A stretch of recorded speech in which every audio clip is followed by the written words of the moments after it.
Chappelle. Thank you. Thank you very much.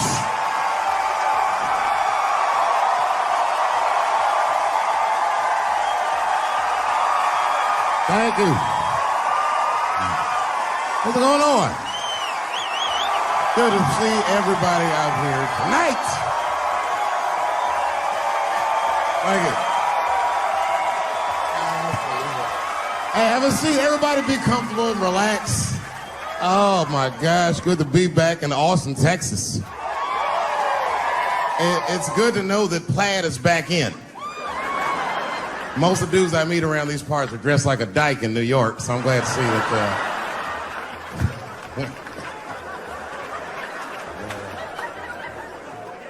Man, fucking Texas, this place is pretty good. Pretty damn good. You know, I was in Santa Fe the other night, and a motherfucker threw a banana peel at me. Yeah, that didn't feel so good. Of course, it was a white person. Not to indict the whites, I'm just saying. And then not only did he throw a banana peel at me, but it was premeditated. You could tell. You could tell the peel was too brown, you know what I mean? It was like, you didn't eat that banana recently, motherfucker. You had that shit waiting on me. And the whole crowd was white, so it just got instantly creepy, and everyone looked like they were looking at 12 Years a Slave or something. They were all just like,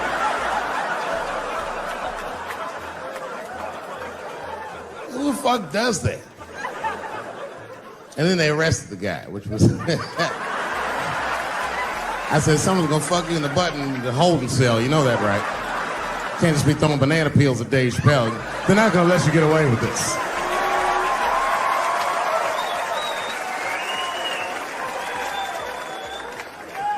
And the press called me up like, do you have a statement? A statement?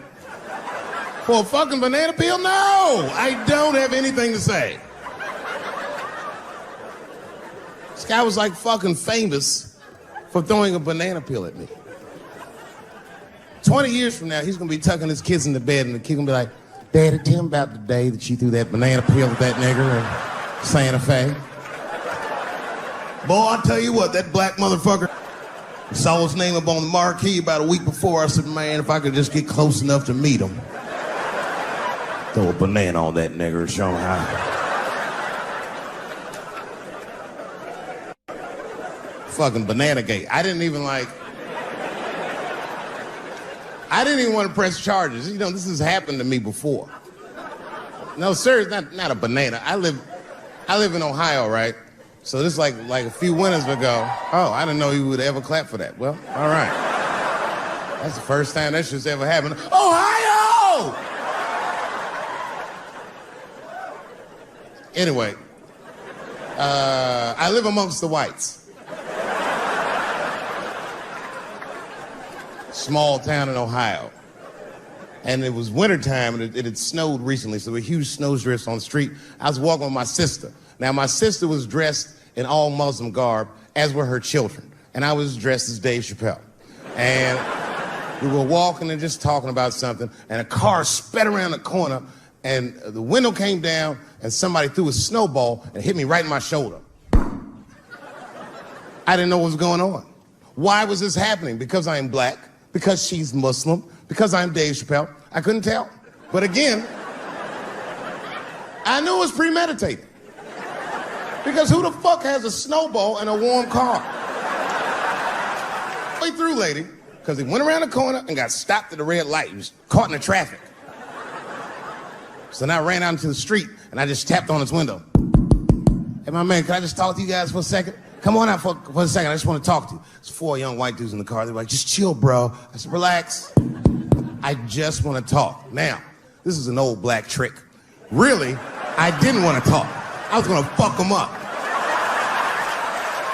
So, if you're ever caught in traffic and a black guy starts saying he just want to talk to you, don't open the door, nigga. And even if he's me, smiling at you. And they were like, chill, bro, just chill.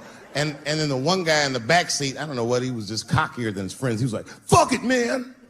I'll get out the car. And I started yanking on his door. Let me help you, motherfucker. Let me just help you out. And I didn't notice his window was down. And he threw a snowball that shit hit me right in my chest. Pow! He said, fuck you, you fucking nigger! And then the light turned green and they sped off. And I smiled from ear to ear. I looked at my sister and she said, I got the plates. And I was happy as shit because throwing a snowball at a motherfucker is a misdemeanor assault. But if you call him a nigger, and me and my sister start dancing, we gonna send this motherfucker to jail. Now, I didn't notice it, but while I was yelling at him, a crowd of all white people had formed, because it was an all-white town. And I was like, uh-oh, I thought I was gonna get jumped. And one of them white guys stepped out and was like, I didn't like that at all. This is not what this town represents. I don't want this goddamn stuff in my vicinity. And another white guy was like, yeah, I didn't like it either. And then an old white guy stepped out of the crowd and said, young man, if you're going to fill out a police report, I would like to come with you and do the same. I said, you guys would do that for me? And the whole crowd said, hooray! I said, come on, y'all. I look like Malcolm X going to see Brother Johnson with a trail of white people.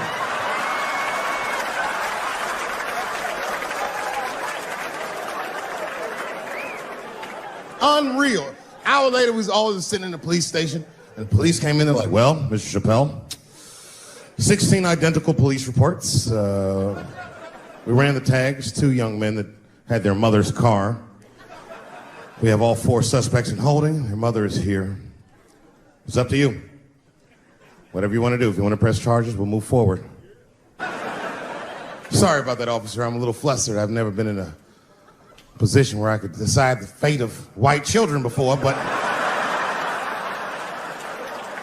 it's weighing heavy on me, sir.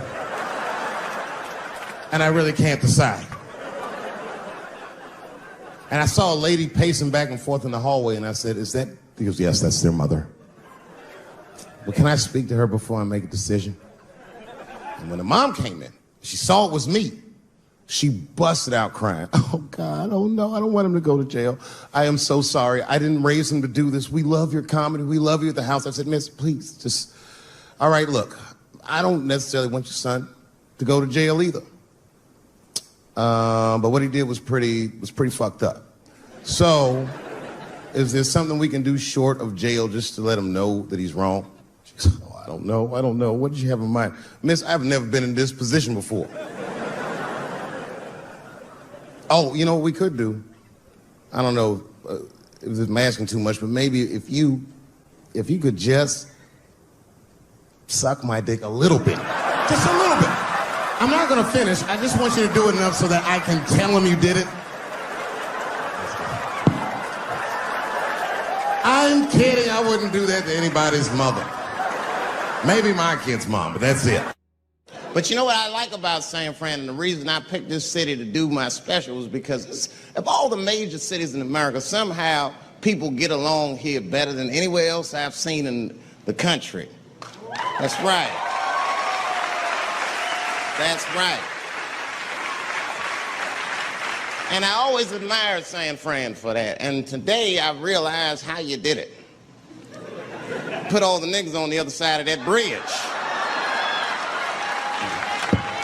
There's nothing, this shit ain't happy on that side. You leave San Francisco like, bye, thanks for coming to San Francisco. Come back in April, we're having a sale on Birkenstocks. As soon as you get to the other side, welcome to Oakland, bitch. Click, click.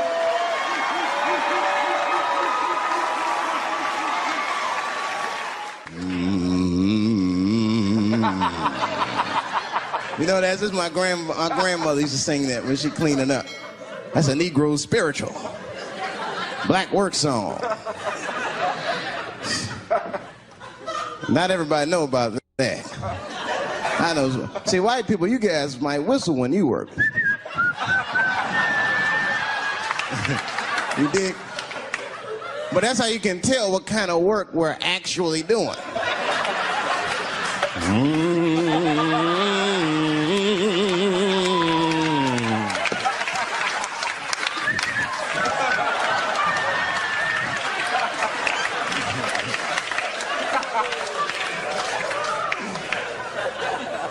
I study that kind of shit. I do. Anything that has to do with race. I read a little here, see a little there. And I travel. That's always good.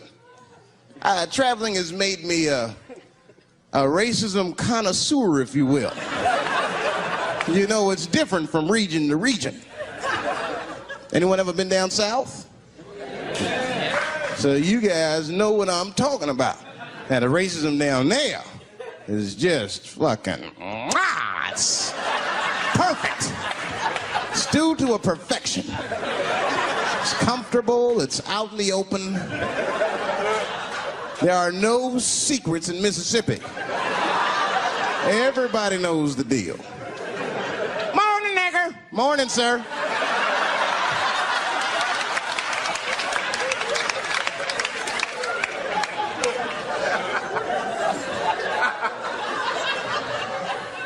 I got a lot of things to talk about tonight. First of all, I've stopped smoking weed. With black people, you didn't let me finish, motherfuckers. God damn. I'm sorry, black people, to break the news so publicly, but I can't smoke with you anymore. Every time I smoke weed with my black friends, all you talk about is your trials and tribulations. I'm sick of that shit. I got my own problems. Nigga, that's a waste of weed. I'm smoking weed to run away from my problems, not take on yours. From now on, I smoke weed exclusively with white people. Calm down, motherfuckers. You win by default. You got good weed conversation. All white people talk about when they get high is other times that they got high. I can listen to that shit all night. Dude, remember at Frank's last week? It's fucking smashed, man. And catalogs everything they drink. 2 shots of Jaeger, tequila, 4 bong hits, man, beer, cheeseburger. That shit is great. Only bad part is you cannot pass out around white people. Every time white dudes pass out around each other, they always do some borderline gay shit when the guy's asleep. Frank fell asleep, so we stuck a carrot in his ass and put shaving cream on his balls. Why, motherfucker? Why would you do that to a friend of yours? He trusted you enough to sleep around you. You gonna put a carrot in his ass? Is that nice? I tell you right now, if I put a carrot in a black dude's ass, a nigga will kill you when he wakes up for some shit like that. That is an automatic death sentence on the street. It's a rap for you. I'm gonna kill that motherfucker. I thought y'all was friends, baby. What happened? I fell asleep at his house, right? We was drinking, and I fell asleep at his house, and while I was sleeping, right? I'm just gonna kill that motherfucker, all right? That's all you need to know. And fuck carrots. Not up here. You hit the big cities, man. It's different. It's always a secret. And we should do like them. We should keep our shit out in the open, then a little. I mean, with limits. You don't want to say whatever comes to your mind. That might be a little much. White dude be walking down the street minding his business, and the brother walk up to him, hello. You white oppressor, you slave master rapist of Africa. Why, hello, my big lip spear chucking friend. Touche, hunky. So, Whitey, what did you do today, huh? Oppress a new land and make the people there Christians against their will?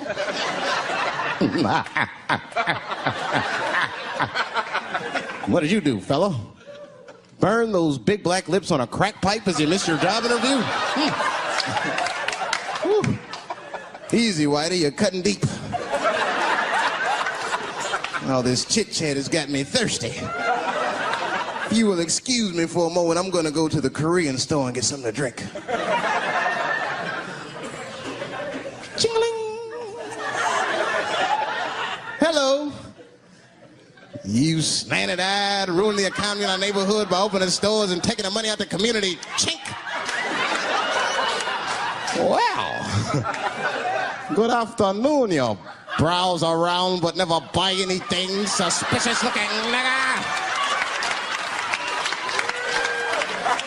After a while, that might be too much. One of my first white friends, like, in my life, man. He was a good dude, too. He moved to Silver Spring from Utah, of all places. I guess his family was affiliated with that Mormon church they got down there, and me and him used to hang out. And one day I was at his house, we were just hanging out, and Timmy says, "Dave, why don't you stay for dinner tonight?" I said, "Oh, man, I'd love to, but I can't. If I'm not home before dark, my mother will kill me." That was a lie. My mother had several jobs. I hadn't seen her in like 3 or 4 days. And the only reason I lied to Timmy was because at that point in my life, it was my experience that white dinner wasn't delicious.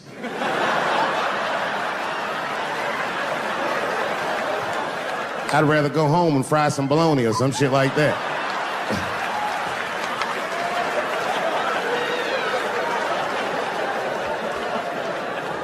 But then old Timmy threw me a curveball I wasn't expecting. He said, "Well, it's too bad you can't stay, Dave, because Mom made stovetop stuffing." I said, "What the fuck, stovetop?" "Well, hold on, nigga. Let me make some phone calls real quick." I had seen that commercial so many times, I had dreamt of getting my hands on some of that stovetop stuffing. And finally, I met a motherfucker that actually had a box of stovetop in the house. I couldn't miss this opportunity, so I pretended to call my mother. And then I came back and I said, Timmy, you're not gonna believe this great news. Mom said I can stay." And he said, "Fantastic." He said, "Why don't you come with me and we'll help set the table and then we can say the blessing." I had no interest in setting this motherfucker's table or saying these crazy ass Mormon prayers. I just wanted that goddamn stuffing. So I told Timmy, I said, "You know what? I'd love to help, but let me go wash my hands first." My plan was simple. Wash my hands slowly, and by the time I'm done, the table will be set, the blessing will be said, and all that there will be left to do is eat. Went to the bathroom. I washed my hands very slowly. I must have been in there for about 10 minutes. And suddenly, one of his mothers came to the door.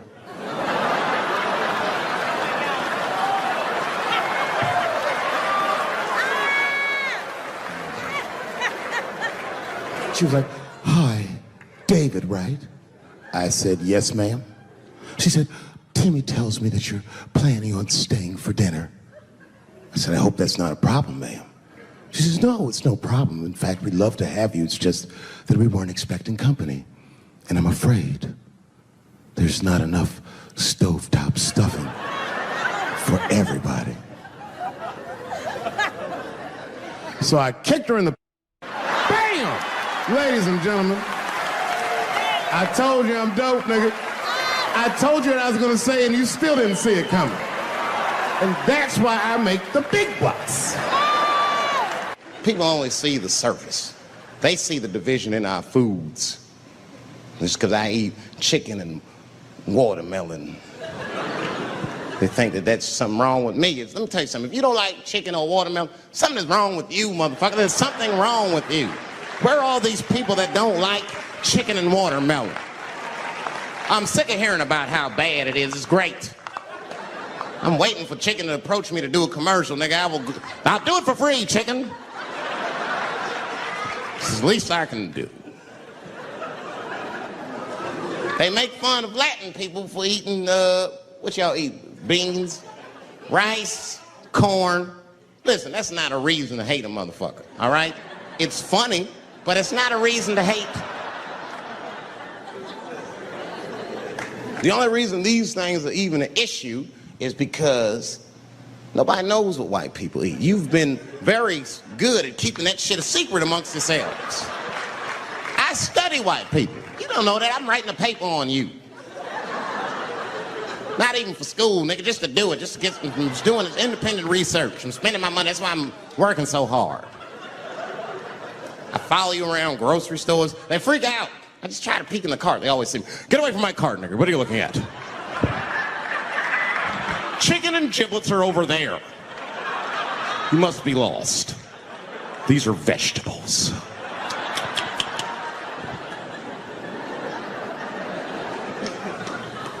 I know what you drink. See how quiet it got? Grape juice. Surprise, motherfuckers, you didn't know I knew about grape juice, did you? Oh, don't play dumb with me. Look at what is it? A lot of black people don't have the privilege of knowing about grape juice because they have grape drink. It's not the same formula that you get. Ain't no vitamins in that shit. You might have one of your black friends over. Todd, would you care for a glass of grape juice? What? Nigga, what the fuck is juice? I want some grape drink, baby. It's purple. I don't think I know what a grape drink is. What? I have some apple juice if you want. What the fuck is juice? I want some apple drink.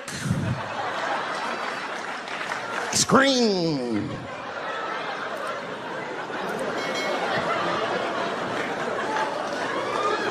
Remember that commercial for Sunny Delight when all the kids run in from outside playing and they all run to the fridge? All right, I got some purple stuff, some Sunny D. As soon as you say Sunny, tough time for the blacks.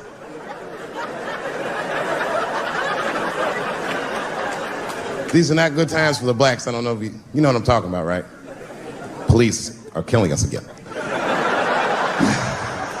It's a very unfortunate set of circumstances because we were doing very well. You know, America has a racial hot seat. I think we can all agree that that's the truth. And we can also agree that that hot seat is traditionally occupied by African Americans in general, African American men in particular. Although I can see that in recent years, that seat has been occupied by Mexicans, and I dare say Arabs. And we, the black Americans, would like to thank you both for your sacrifice and your struggle. We needed a break. We needed a goddamn break. We all go through something, but at least I can leave my backpack someplace.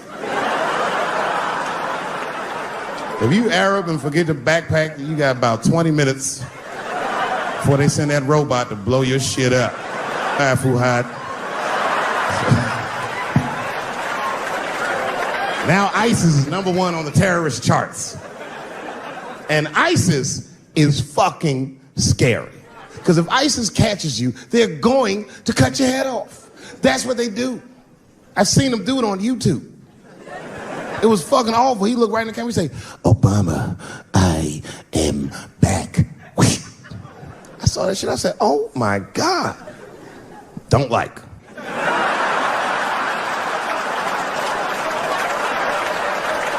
How is this guy cutting people's heads off on YouTube? I can't even post a dick pic, and this motherfucker is decapitating people. I'm gonna have to change my settings. You know, everyone has it hard, but I think harder than black people and harder than Arabs and harder than Mexicans, you know who has it the worst? Fat black people.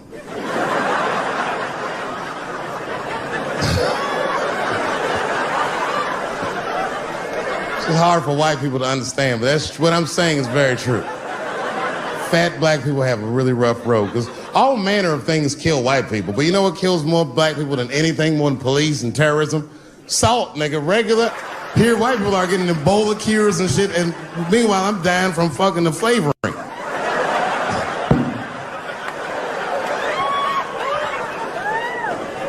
Look, honestly, I'll stop talking about it. Let me say this, though. Let me just say this. Can we all just say that we've seen it coming? Were you surprised? It's like when that guy threw that banana at me. Do you think I was surprised? Hell no. I've been in show business 30 years. I was expecting this banana. I knew one of these nights, it's like somebody gonna throw a banana at me one of these nights, niggas. Because that's how it starts, with the name calling. Like that Paula Deen. Remember Paula Deen got fired from the Food Network? If you know anything about show business, it is really hard to get fired from the fucking Food Network. And they dropped that bitch like a hot potato. All because she called somebody an N-word 30 years before she had a show. I don't know who she said it to, but whoever it was just looking at her like, I'm gonna get you for this bitch. That shit came back 30 years later like a Bill Cosby rape and sunk a battleship.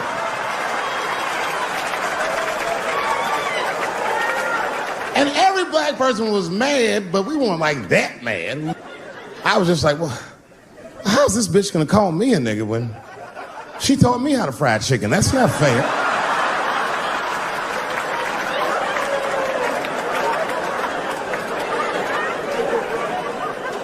I think Donald Sterling shit was more serious. Remember Donald Sterling? He used to own the Clippers, and that he got caught on a secretly recorded tape saying some very unsavory things about African Americans. And there's a lesson in that for all of us. The lesson is, if you are old and white and racist in this great country, whatever you do, don't tell your black girlfriend about that shit, because that's who made the tape. She recorded all that shit, and the tape was terrible. He was like, stop bringing these black guys to my games. First, we're all confused, like, well, how the fuck are you gonna have a game without us? But it turned out that the black guy he was speaking of was none other than Magic Johnson, the billionaire. Unbelievable. Never even mentioned the fact that he had AIDS, which is...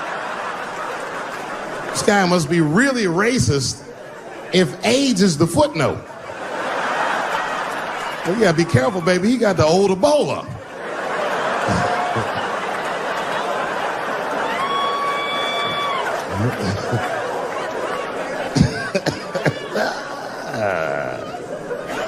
You can say what you want about that girl, but I'm gonna tell you right now, she is a goddamned hero.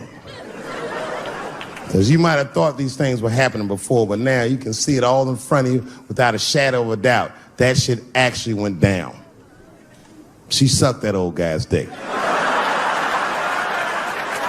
She really took one for the team on that one. It's really gross. This dick is like 80 years old. It's like tasting history. Like 5 wars on it, civil rights movement, the Great Depression.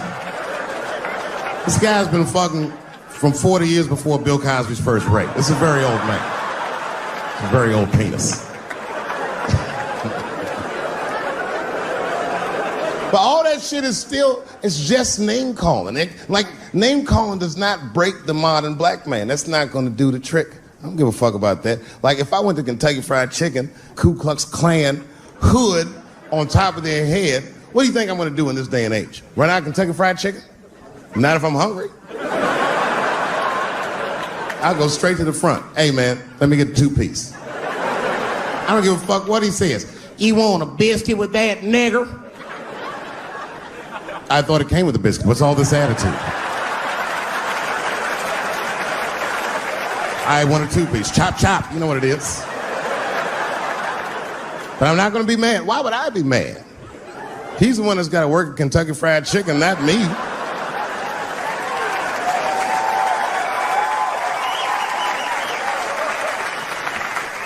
Well, how about this? What if I lived in Austin and I had a white girlfriend? It's possible in Austin. As a matter of fact, some people say it's necessary, but that's not the point.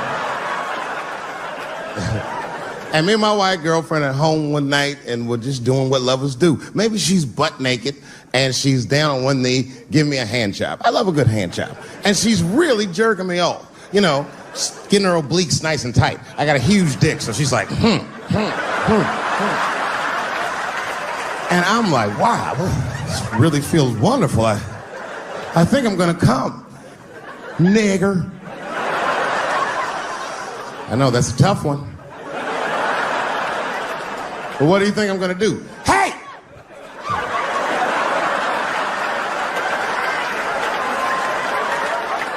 That's no time for integrity, ladies and gentlemen. I'm busting that nut in her face. I'll sort through the ethics later. But I'm what they call a man of his word. If I say I'm coming, I'm coming. I don't give a fuck what happens. God forbid somebody could shoot me. If I say I'm coming, it's still like, oh.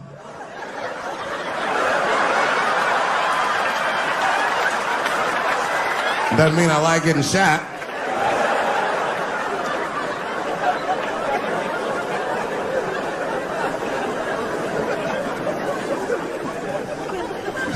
Boy. Yeah, tough time for the blacks. I'm not gonna say nothing about the police. I'll leave that for Chris Rock. I am not saying that to say that trans women aren't women. I am just saying that those pussies that they got, you know what I mean?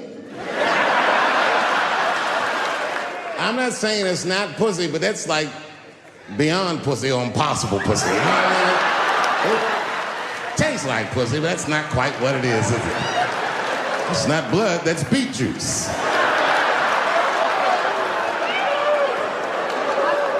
You gotta make life interesting like that, because the shit is flimsy. Life is flimsy. You think you're gonna live forever, you ain't not gonna live forever. It's dangerous out here. We know what's going on.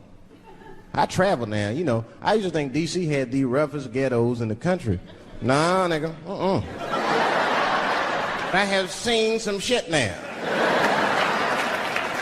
Oh, there's some rough areas outside of D.C. Yeah, everybody should go to the ghetto. I was taken to the ghetto one time. That's the worst. When you get taken and you're not expecting to go. You know, usually you want to know when you're going to the ghetto, like, I'm going to see some wild shit. I got to prepare myself. I'm going to see something crazy. When you're taken, it's different. I had a limousine driver. It was after a show. It was late at night. It was like 3 in the morning. I had a limousine driver. He was a nice guy, talking to me and shit. Oh, hey, where you from, dog? D.C.? Word? That's a rough city, man. And his cell phone started ringing. Hold on 1 second. Hello? Oh, what's up, nigga? What? What the fuck? Slow down. What? What the fuck? No! No! No! Fuck that, nigga. Fuck it. I'm on my way.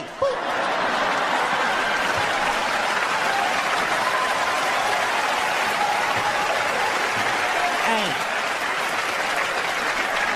I gotta make a stop real quick. At 3 o'clock in the morning. I didn't know he was taking me to the ghetto at first. I started looking out the window. I was like, what the fuck? Is gun store, liquor store, gun store? Where the fuck are you taking me? This don't look good. He didn't say shit. He just pulled up in front of an old rickety building that looked like a project. Now, I'd never been there before. I'm not sure if it was a project, but it certainly had all the familiar symptoms of a project. A fucking crackhead ran this way.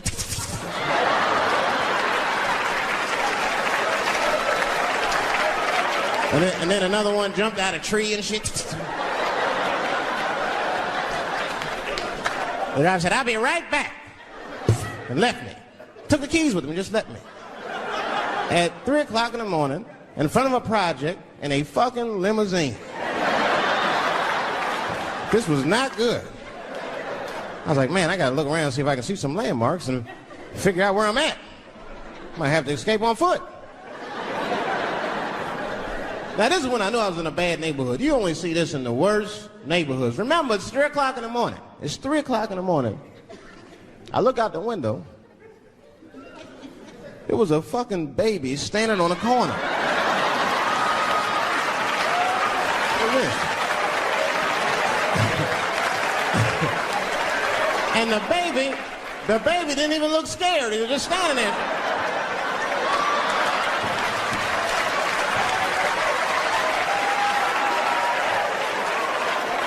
I mean, it made me sad. It made me sad, really. You know what I mean? Because I wanted to help the baby.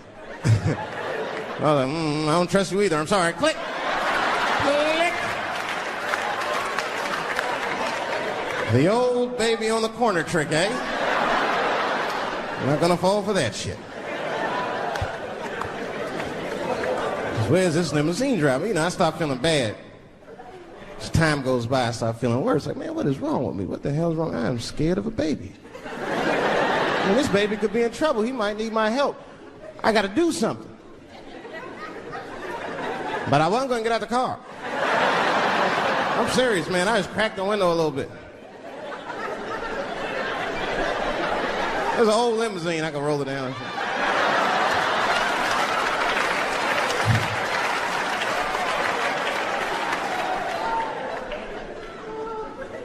Hey, baby.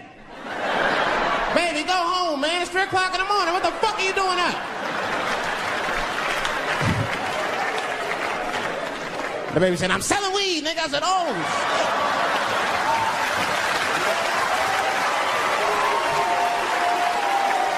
I wasn't expecting that.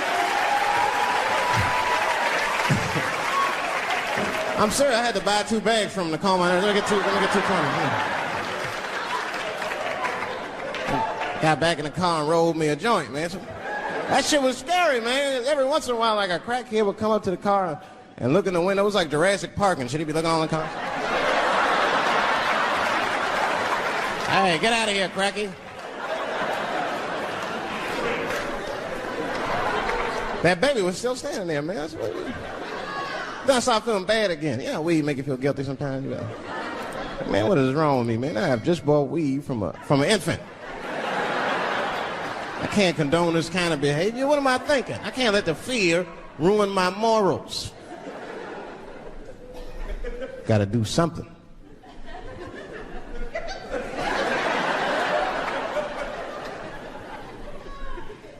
Hey, baby. Stop selling weed, all right? You got your whole life ahead of you. He said, fuck you, nigga, I got kids to feed. I said, God damn. Fuck, I need an alibi. I can't be no celebrity. This shit is just the worst. I'm seeing it. I see why stars are crazy, man. These motherfuckers. I went to Disney World with my kids, which is a big deal for me. I don't get to see my kids so much. I do Chappelle show 20 hours a day. Sleep for like half an hour, raise my kids for 10, 20 minutes, and I go back to work. Now, this particular day, I got to hook up with the kids. We went to Disney World. Everybody at the park, fucking everybody. Hey, I'm Rick James, bitch. Hey, I'm Rick James, bitch. It's like, hey, man, hey. You mind not calling me a bitch in front of my kids? Time out, motherfucker. We take a day off. Even Mickey Mouse did it. I said, this is the most unprofessional shit I have ever seen in my life. Rick James, bitch. Oh, I was fed up. I caught that motherfucker with an uppercut. Bop! Knocked his head clean off. Everybody was screaming. Oh, my God. Oh, my God. Mickey Mouse is Mexican. But everybody's getting along. I see that shit. I see it all around. Blacks and whites don't fight so much. You know who don't have no beef with anybody is Asian people. I see how y'all be doing. Y'all just lay in the cut. Only people Asian people beef with is other Asian people. Like if you call a Korean guy Chinese, I've done this. They will flip out. Hey! What make you think I'm Chinese? I am Korean. I look Chinese. Yes, motherfucker, you do look Chinese. That's why I said it. It's an accident. Nigga, to the untrained eye, you all look Chinese to me. It's a mistake. I'm not trying to offend you. Some people say all black people look alike. We don't get bent out of shape. We normally just call those people police. Okay? Just learn to live with it. That's all I can do. He was one of my first white friends, like, in my life, man. He was a good dude, too. He moved to Silver Spring from Utah, of all places. I guess his family was affiliated with that Mormon church they got down there. And me and him used to hang out. And one day I was at his house. We were just hanging out. And Timmy says, Dave, why don't you stay for dinner tonight? I said, oh, man, I'd love to, but I can't. If I'm not home before dark, my mother will kill me. That was a lie. My mother had several jobs. I hadn't seen her in like 3 or 4 days. And the only reason I lied to Timmy was because at that point in my life, it was my experience that white dinner wasn't delicious.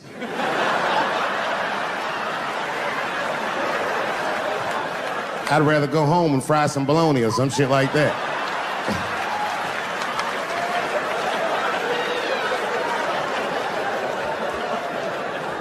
But then old Timmy threw me a curveball I wasn't expecting. He said, oh, it's too bad you can't stay, Dave, because Mom made stovetop stuffing. I said, what the fuck? Stovetop? Well, hold on, nigga. Let me make some phone calls real quick. I had seen that commercial so many times. I had dreamt of getting my hands on some of that stovetop stuffing.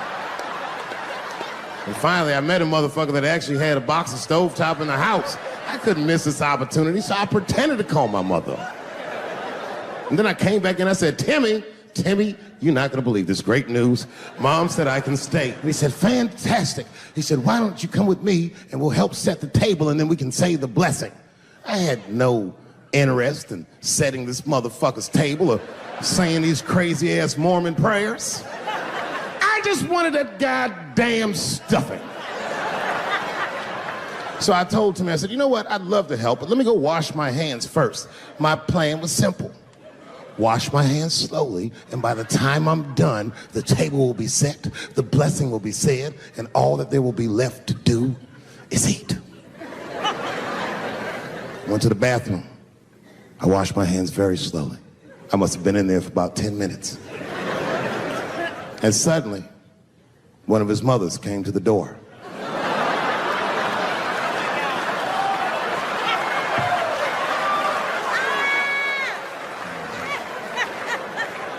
She was like, hi, David, right? I said, yes, ma'am. She said, Timmy tells me that you're planning on staying for dinner. I said, I hope that's not a problem, ma'am. She says, no, it's no problem. In fact, we'd love to have you. It's just that we weren't expecting company. And I'm afraid there's not enough stovetop stuffing for everybody. So I kicked her in the pussy. Bam! Ladies and gentlemen, I told you I'm dope, nigga. I told you what I was gonna say and you still didn't see it coming. And that's why I make the big bucks.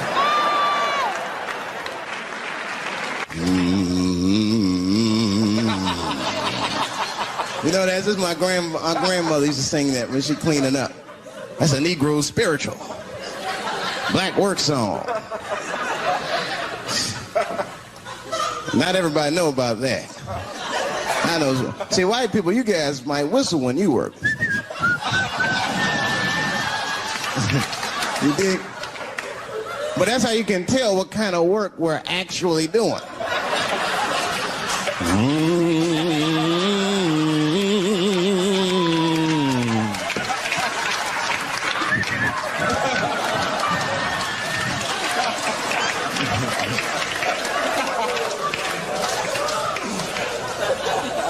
I study that kind of I do. Anything that has to do with race. I read a little here, see a little there. And I travel. That's always good.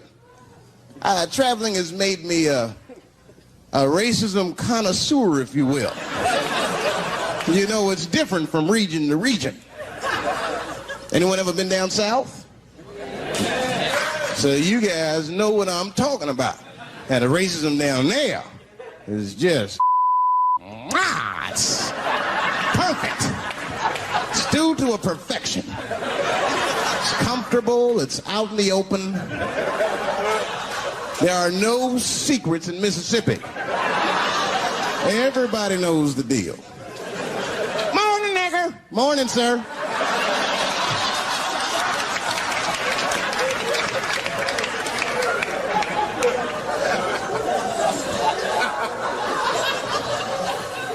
Not up here.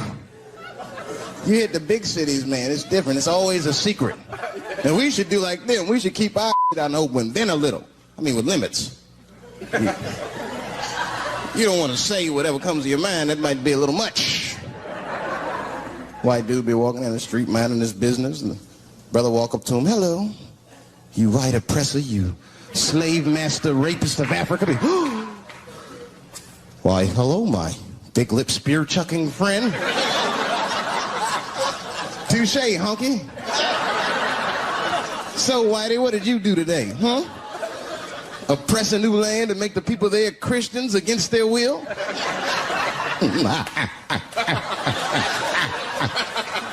What did you do, fellow? Burn those big black lips on a crack pipe as you missed your job interview? Easy, Whitey, you're cutting deep. All this chit-chat has got me thirsty. If you will excuse me for a moment, I'm going to go to the Korean store and get something to drink. Chilling. Hello. You slanted-eyed, ruining the economy in our neighborhood by opening stores and taking the money out the community. Chink.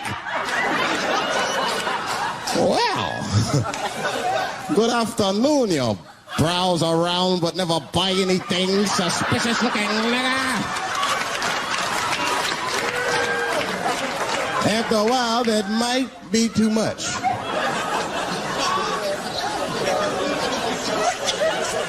But you can't help it. If you're an American, you're a racist. We brought up from the beginning to think in generalizations. We never look at the individual. We rarely look at the individual. I'm a racist. I know I'm a racist. You know how I know? The other day, I caught myself being racist against myself. There's so much getting on, I got mixed up. Forgot whose team I was on.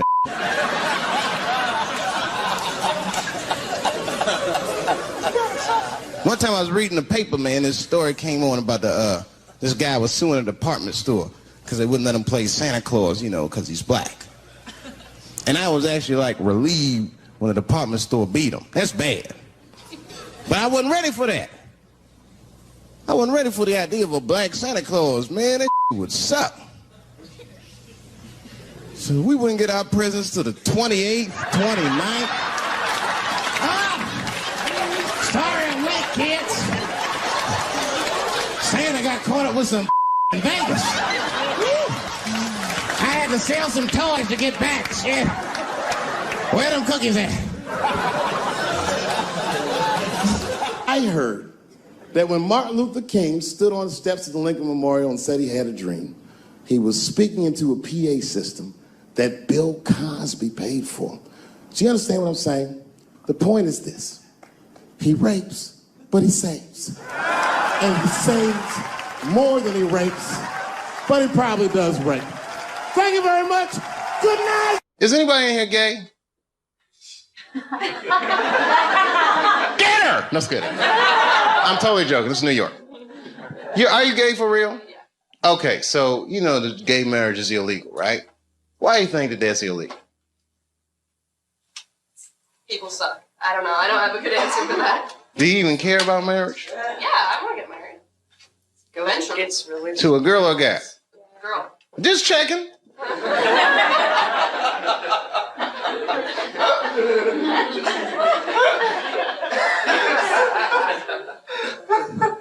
Why do you think it's illegal? People are scared of change. Do you think so? Morality. Who said morality? Do you think so? I don't. Whose morality? Who said big business? She knows what's going on. Huh? Hmm? Yeah? Even kids get married, they're going to wake up to the reality of problems of marriage just like everybody else. And that's all good and well. You see, here's the thing. No matter what your morality is, it's still a secular society. So even if gay marriage is against my own personal beliefs, I can't necessarily believe a government that would say we don't want to do that for moral purposes. Not while you fucking bombing Iraq like that, or sending motherfuckers to Afghanistan like that. I mean, you can't be hitting me with all this dubious ass morality. They say morality because that's what their constituents need to hear, and because they think that's what their constituents want to hear. But honestly, Bill Clinton said 90% of the shit that people talk about has nothing to do with what the actual job of the president is about. You think the president be sitting around, what time is it, 10 o'clock? Oh, we got that gay meeting. Hey, guys, what are we going to do about that? I mean, they don't give a fuck about it. No, who actually is going to give a fuck? Big business. And I have a whole belief system about that you just don't want to know about.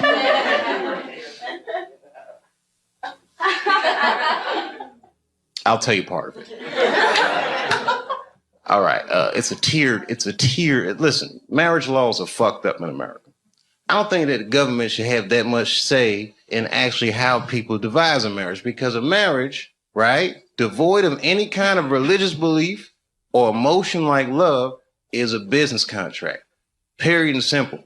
And tons of people in Washington or legislative bodies, even guys like Elliot Spitzer that have wives or fuck prostitutes, live in loveless marriages. And they have these shits arranged because they're in such a high social stratosphere that they have to keep up a certain appearance. So why are they imprisoned by their own marriage? This is a form of economic slavery. And if you look at the way this shit happens, corporations were made legal in the United States by the 14th Amendment, right? Or 15th Amendment, which freed the slaves. And then under those rights, people said, we want the same rights as those motherfuckers as collective individuals, right? And if you're a collective individual and two collective individuals want to do business with one another, one's masculine, one is feminine, so they define a marriage institution between man and a woman. But what if corporations is gay? I'm just saying. What if Aunt Jemima doesn't want to be with Uncle Ben? What if Aunt Jemima wants to do business with Sarah Lee? Well, wait a minute. What if Uncle Ben wants to do business with Mr. Clean? That's all I'm saying.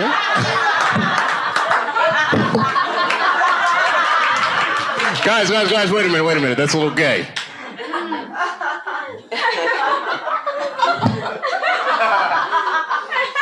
I'm sorry, I thought that was funny. What if Aunt Jemima? I don't think that's what Mr. Clean was. Uncle Ben want to do this. Maybe I should have picked different companies. I put myself in a bad position. I'm just joking around. You're like, we don't want to hear this shit. It's just a conspiracy theory. I believe in aliens too, bitch. How about that? They're coming.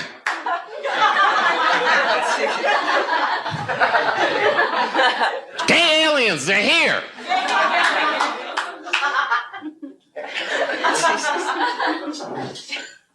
All that shit, fake. World Trade Center, fake. You want to know who blew that shit up for real? I ain't gonna say that. But you know, it's my own personal thing. I don't even want to say that shit. Yeah. You know who I think blew up the World Trade Center? Ashton Kutcher. America, you have been punked.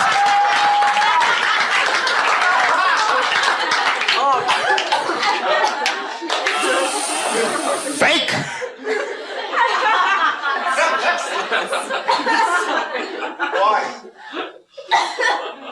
Why did he blow up the World Trade Center? I don't want to sound like a cynic.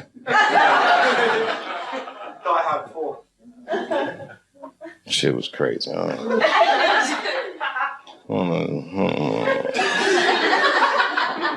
don't know the truth, but I know who does. Strippers.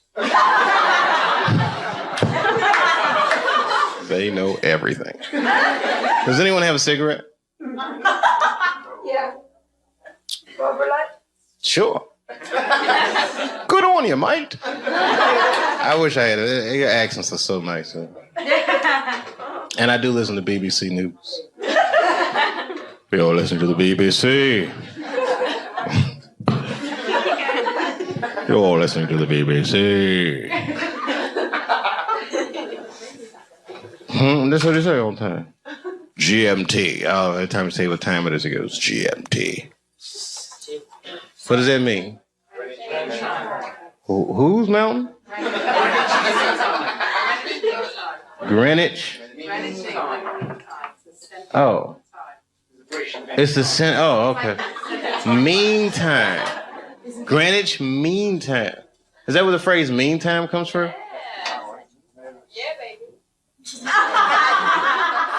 Wow, you can tell that your country conquered a lot of shit, man.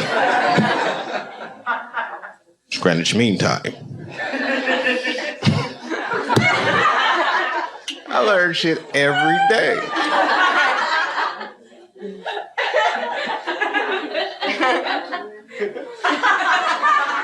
It's Greenwich Mean Time. Have you ever heard that before? Yeah, bro, you ever heard that before? Yeah, I've heard it. Oh, you're from Ireland, though. Hang on down the middle of London, very much. Greenwich Mean Time? What's so mean about it? It's a time. Oh, okay. Like it's 0 degrees. Okay. You ever seen a guy's mind stretch? I might buy for it. Like in the 24 hours, like 00, like, you know? Oh, I don't do that 24-hour clock shit. I hate that shit. It's 1,500 o'clock. 1,500. You got moved here, right? Like to make life easy. Got the blocks. No, I don't like that shit. That's when it's good to have them strippers around. Strippers are like the Google of the streets.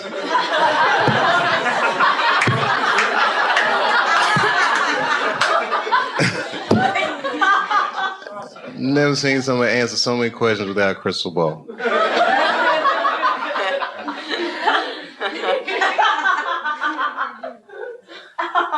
It's true. It's amazing. Skill sets. Girls be here. I'm an accountant. I'm a dog trainer. Every goddamn thing. It's amazing.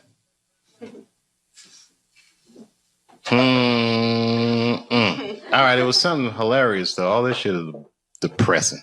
Ashton Kutcher didn't blow up those buildings, by the way. I don't want you to think. I'm not gonna put that on him. Huh? If he did, who was he pumping? American people. American person is one of the most lied to people in the world. That's our whole game with America. Because freedom is not a privilege, my friend. It is a fucking burden. Because a free person has to make choices all the time. And you can't make a good choice unless you have the information. And in America, it's not like China. You know in China when they had the earthquakes, you know what the headline was in the newspaper? What earthquake? They don't tell those people shit.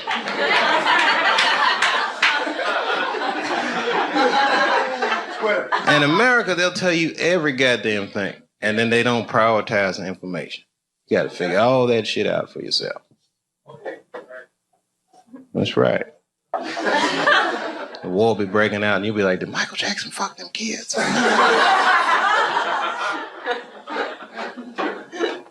That gets shuffled funny. I know it's fucked up, but I tell you the truth. You know, everything's funny. Everything's funny till it happens to you. 3 months, a mere 3 months after that terrible attack that Chris Rock endured, I was on stage at the Hollywood Bowl, and a lunatic jumped out of the crowd and attacked me. Now, I gotta tell you, if it happens to you, you don't even know what the fuck is happening. It was like slow motion. I just looked over. I don't know this nigga. And I just looked and said, oh my God, I'm being attacked. And this motherfucker was ragged. He jumped at me. He was like, ah! I'm old, but I'm fast. I caught this motherfucker's head with my hand and pulled his hoodie over his eyes. I can still feel his head in my hand.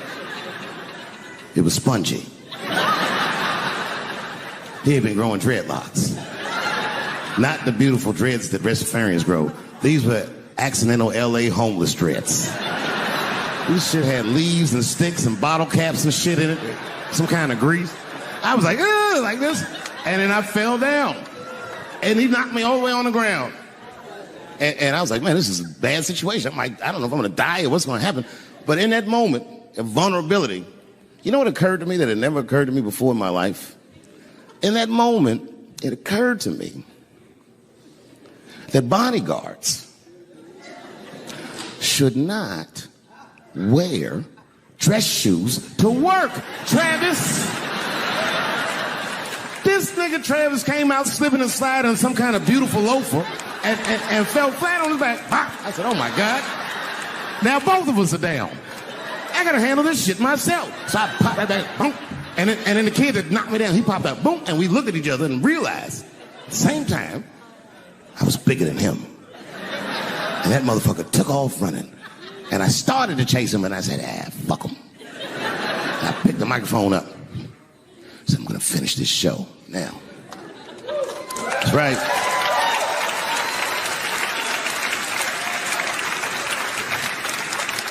For 3 months before that, I'd been making fun of Chris Rock. And people would ask me all the time.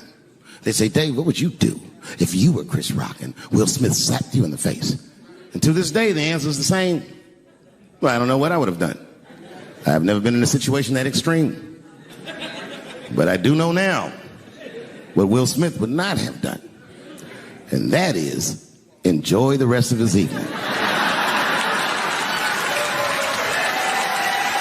Man, listen.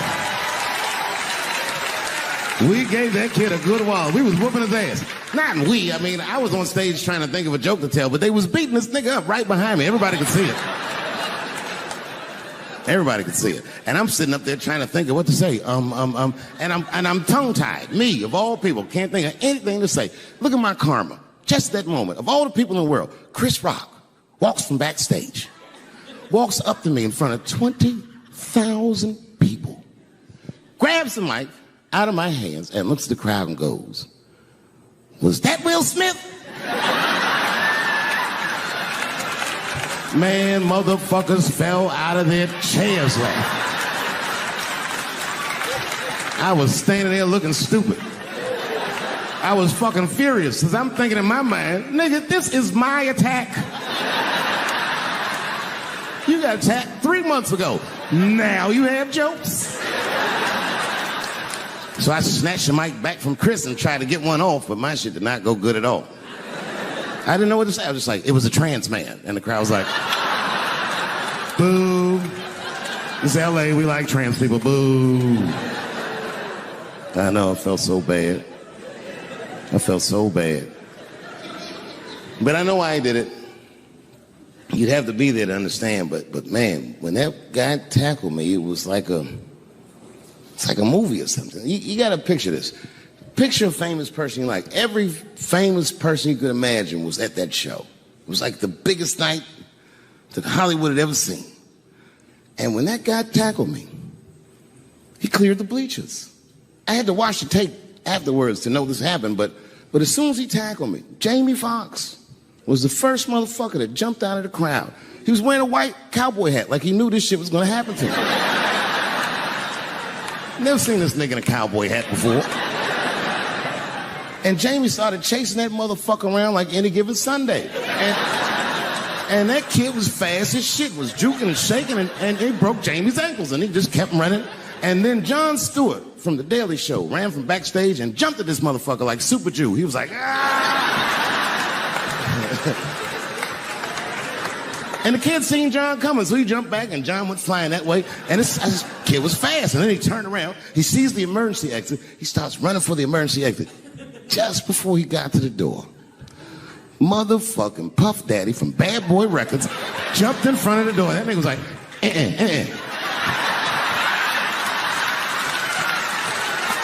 Boy, Puffy got that motherfucker.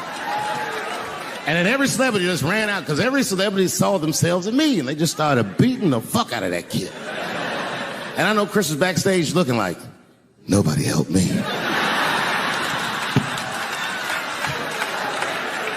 Everybody hates Chris.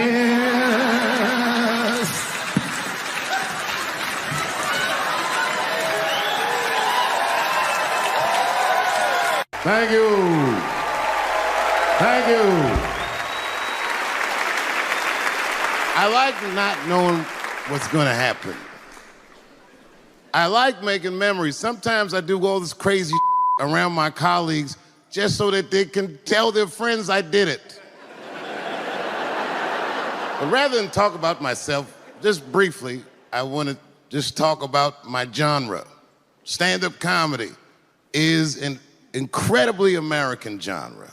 I don't think any other country could produce this many comedians. And unbeknownst to many people in this audience, I don't think there's opinion that it exists in this country that is not represented in a comedy club by somebody. Each and every one of you has a champion in the room. We watch you guys fight, but when we're together, we talk it out. I know comics that are very racist, and I watch them on stage, and everyone's laughing, and I'm like, that mother means that.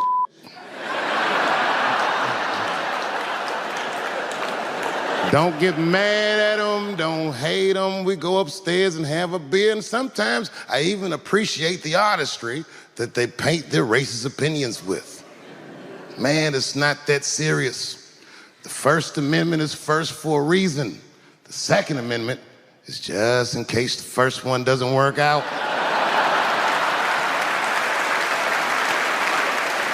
We gotta let some air out of the ball, man. The country's getting a little tight. It doesn't feel like it's ever felt in my lifetime.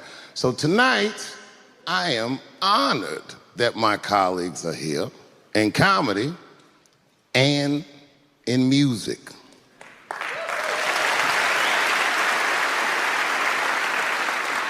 And I want everyone in America right now to look at me. Look at me smoking indoors.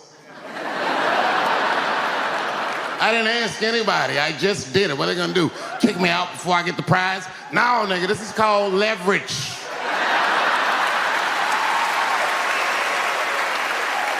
The thing that I liked best about tonight was that I saw so many people from different parts of my life, like friends that I grew up with here in DC, friends of mine from Ohio then and now, friends of mine from comedy clubs, all the musicians that blew my mind. You guys have no idea how you inspired me. I want to give a special shout out to my OG, Tony Woods. Miles Davis has a quote. It's one of my favorite. Miles Davis said so much cool shit, but one of the things he said I always loved, he said, it took me years to learn how to play like myself. You know, he would watch other musicians, and he would try to play like Dizzy or Bird, or all the guys who were great. Tony Woods was my Dizzy and Bird if I was a Miles. I was trying to play like you. You were the first person I ever saw do it absolutely right.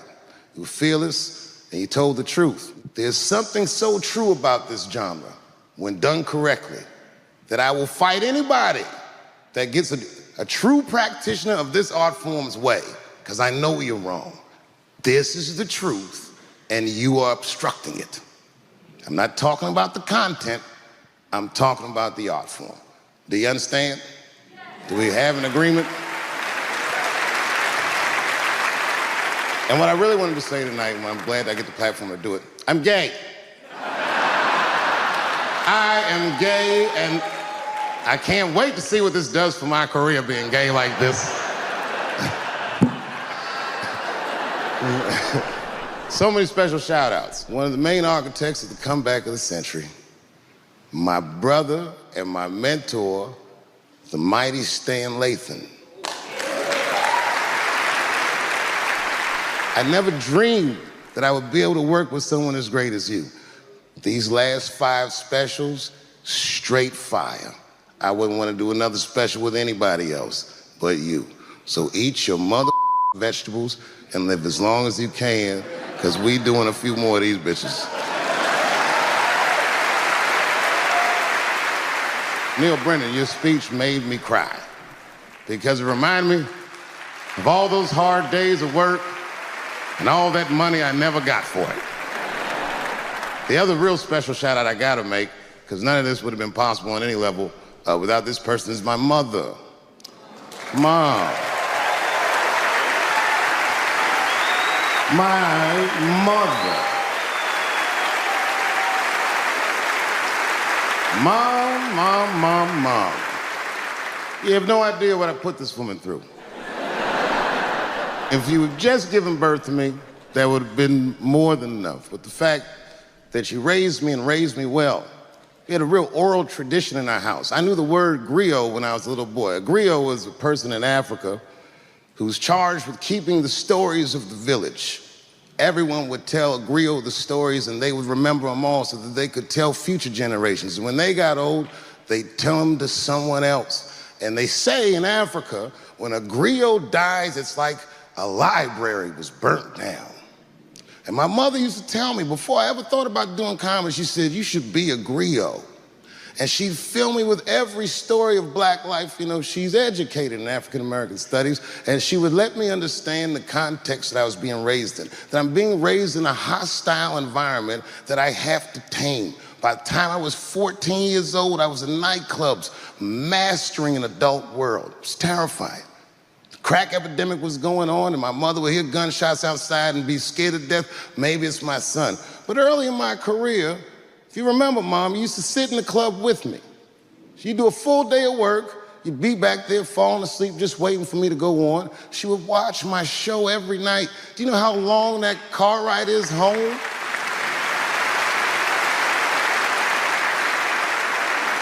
How many of you have ever heard your mother say, jokes were a little too much tonight, son?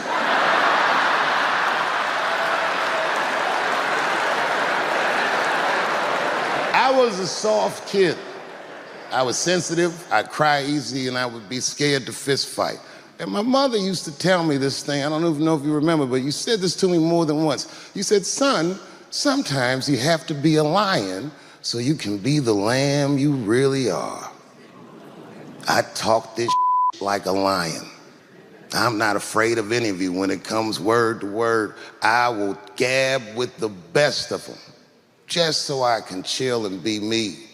And that's why I love my art form, because I understand every practitioner of it. Whether I agree with them or not, I know where they're coming from. They want to be heard. They got something to say. There's something they notice. They just want to be understood. Love this genre. It saved my life. So tonight, Mom, I would like to honor you in a very special way that I cannot do on my own. But because now I'm a man with great and influential friends, I'd like to ask my man Thundercat to come out on the stage. Thundercat, the Mighty Most Def. Washington, D.C., thank you very much for giving me a home and a place to start. Today is officially Dave Chappelle Day in Washington, D.C. The mayor declared it last night.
Before I did Killing Them Softly, when I was 22, HBO gave me the biggest opportunity of my life at that time.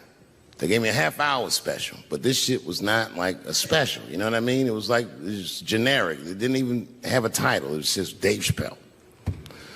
And I shot it in San Francisco at a place called Broadway Studios, which is on the second floor of a building. And beneath Broadway Studios is a nightclub. And the special was only supposed to be 30 minutes. And I got ready, I practiced, I did all the shit I was supposed to do. And the night that I taped, 20 minutes into my 30-minute set, I'll never forget this, music started blasting from the nightclub underneath. You could hear it real loud, and it fucked my whole show up, and I was devastated. I was a young man. I really believed in what I was doing, and I thought that my dream had been killed. So when I got off stage, I ran down the steps to the alley behind Broadway Studios and where the control trucks are parked, and I kicked that motherfucking door open, and I started yelling at all the producers. I was nobody in show business, just a guy that believed in us. I said, man, you fucked everything up. That fucking music, what the fuck were you thinking? And there was a guy who was a big-time producer, I ain't saying no names, and he stood up and he said, hey, kid, sit the fuck down. He said, we didn't ruin anything. He said, we made a deal with that nightclub to not play music, and they didn't honor the deal. And I said, who didn't honor the deal? And he pointed to a guy. I'll never forget it. It was an old white man sitting in the Ford Taurus by himself. And he said, that guy right there. And I didn't waste no time or ask no questions. I went to that Ford Taurus and I beat on that window and I said, open the door, motherfucker, I want to talk to you. And that old man looked at me for 1 second and wisely drove the fuck off. And left me in the alley cussing at anybody who would listen. And 2 minutes later, literally 120 seconds later, couldn't have been any more than that, the doors of the kitchen in the alley of that nightclub underneath Broadway Studios flung open. And that old man was standing there, that same old man with reinforcements. He had 2 big goons with him, and he looked at me, and he was calm as a cucumber. He said, "You, come here. I want to talk to you." I didn't know anything about the streets at this age. But I found out later in my life that these men were Russian mobsters. And I don't know what you guys know about the Russian mob, but these are the niggas that killed Denzel in Training Day.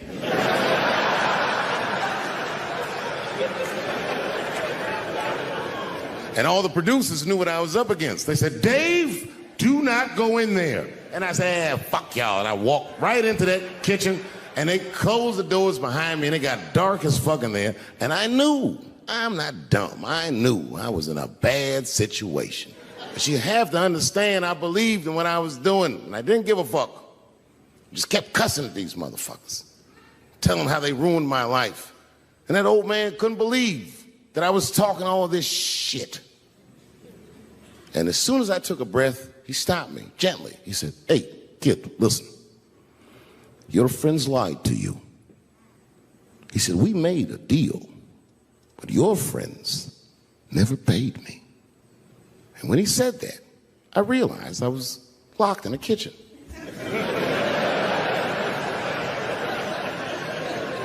I realized he was telling the truth, which would make me wrong.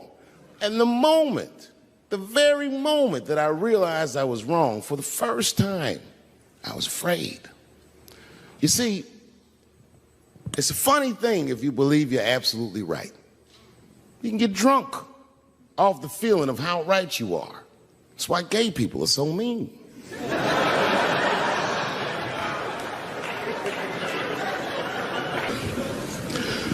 I started doing stand-up comedy when I was 14. I'll never forget the first time I was on stage. The guy that introduced me was a guy named J.T. Newton. I'm 47. I can close my eyes and remember the introduction like it was yesterday. It went like this. "Ladies and gentlemen, this next young man coming to the stage is starting his comedy career tonight. Who knows? We may be witnessing the birth of a star. Please welcome Dave Chappelle."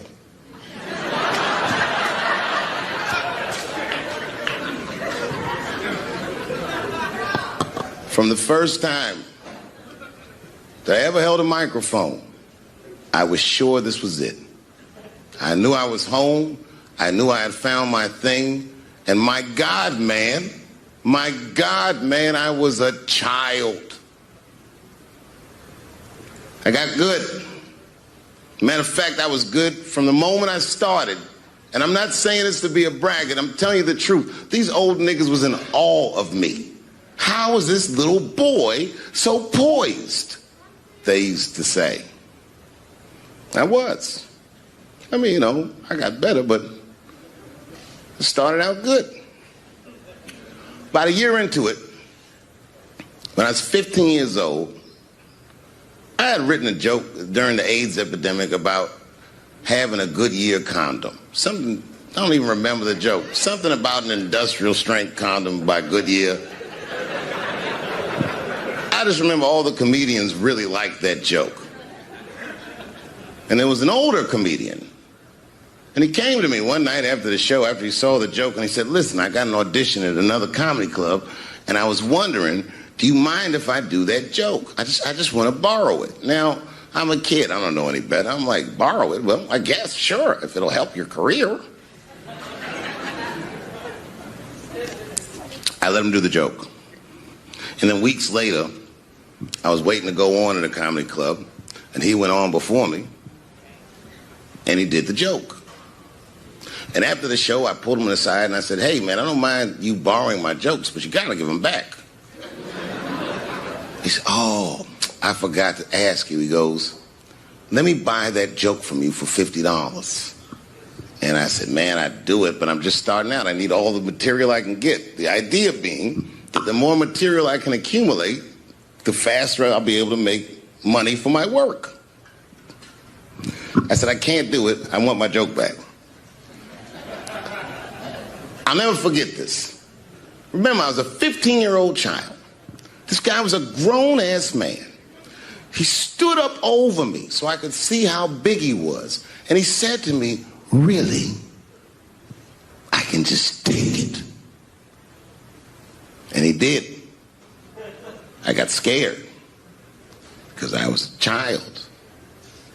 But I never forgot that. I never forgot that. I was 15 years old. I'm 47 now. I think about this guy all the time. When I look at my own kids and I see how young and innocent they are, I can't believe someone did that to me. And I don't think about it every day because that was the worst thing that happened to me.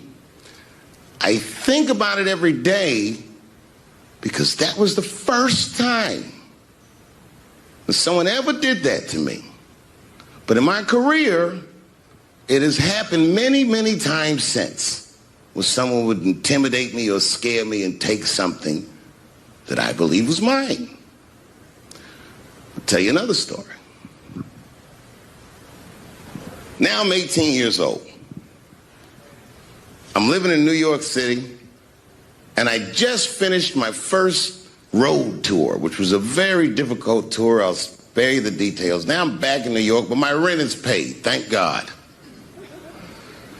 And I have $60 to my name, and a woman that I had met in Pittsburgh, a bad Dominican bitch,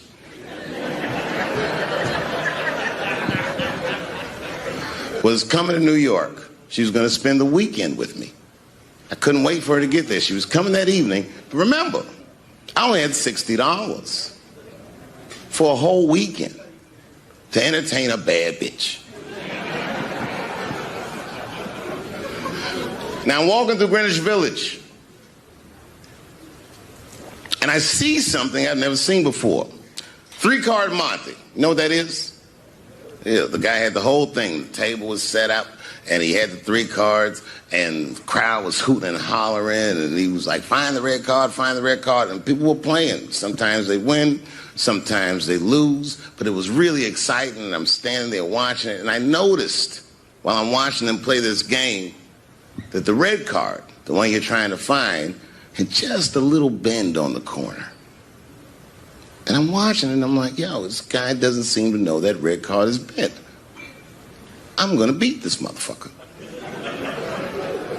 And I walked up to the table, and I said, "Let me play a hand." And I put my last $60 on that table, and he starts to shuffle and find the red card, find the red card. And I kept watching that bent card go around the table, make sure I kept my eyes on that bent card. And when he stopped shuffling, and he said, "Find the red card," I pointed to it with confidence. "Here it is right here." And he flipped it over, and it was black. And he took my money. I couldn't fucking believe that. How did this nigga do that? Was that magic or sorcery? I was confused. So you know what I did? I sat there and I watched him for a real long time play the game. And I realized that all those people who was doing all that hooting and hollering and betting, my God, they were his friends. They were in on the whole thing. I felt so wronged. I felt so stupid. And then the next sucker came up to the table and was about to put his money down. And I said, "Fuck that, man. Don't put your money there. All these niggas is in on it. It's a trick." And when I said that, the guy that was dealing, and this motherfucker was huge, snatched me up by my collar. Feel how strong he was when he grabbed me. I was a skinny little guy. And he was going to maul me. And the only reason he didn't, I'm sure, is because he saw the fear in my face. And that fear, he looked at me. I saw his eyes go from hard to soft. He softened. Then he looked at me like the way a father would look at a child. And he said to me, "Young man, don't ever come between a man and his meal." I never forgot that either. Most niggas would have to run the streets for years to learn a lesson that profound. It took me 2 seconds. Never get between somebody and their paper. Taking a man's livelihood away from him is akin to killing him.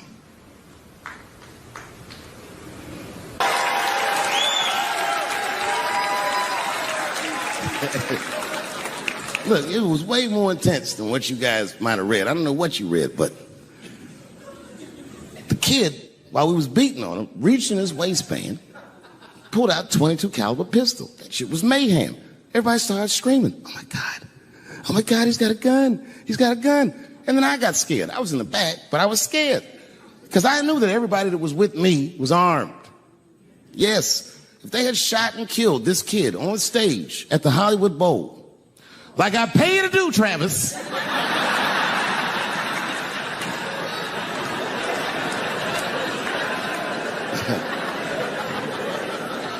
But Travis G'd up. Travis wrestled the gun out of the kid's hand, and then he took it like this and tried to chamber the round, and he couldn't.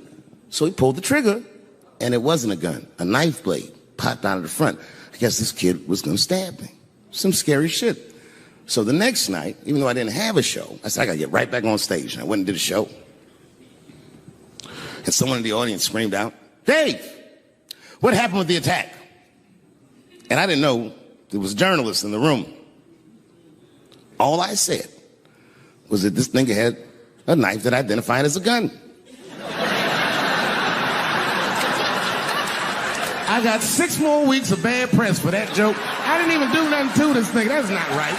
That was not right. And then the New York Post went to the jail and interviewed my attacker like he was some kind of hero. And I read that interview. It turns out the entire attack was my fault. Yes, I triggered him. I didn't mean to. I had done jokes about the homeless. It turns out this young man was homeless. And I mean, there's no way I could have known this. But I will say, for a homeless guy, this nigga had incredible seats.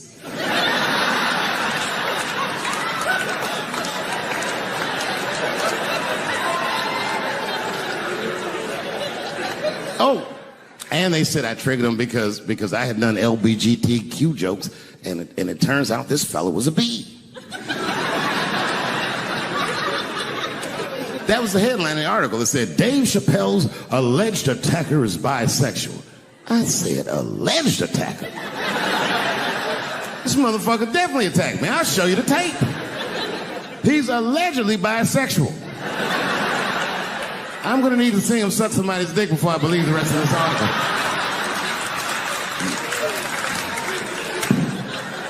I read that shit in the paper. I was horrified. I said, oh, bisexual? I could have been.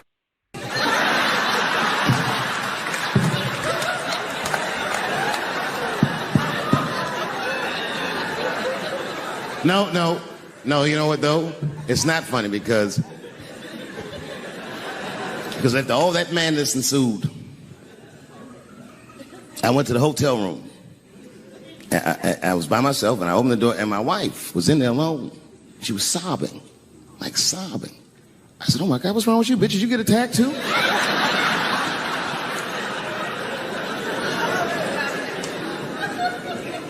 And she's crying. She said, "Oh my God, David." She said, "If you had died tonight, me and the kids would have nothing."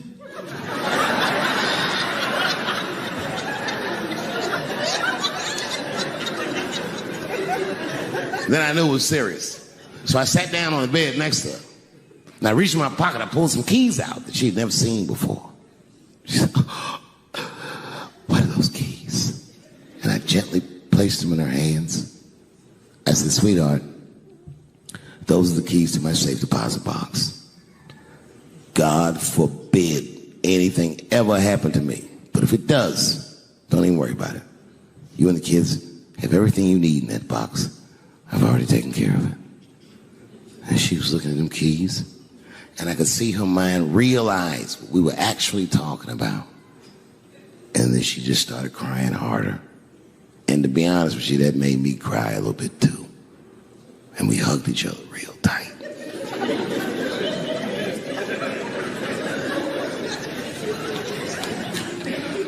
Do you know this bitch looked in the box while I'm alive and well?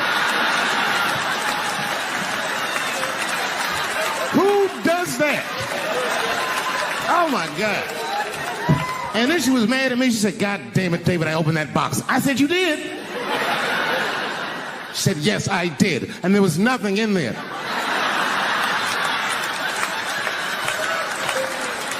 I said, nothing? Oh. She said, nothing except your stupid joke book. I said, whoosh. I said, well, sweetie, look. If you tell those jokes exactly how they're written, you and the kids should be fine. They're really good jokes.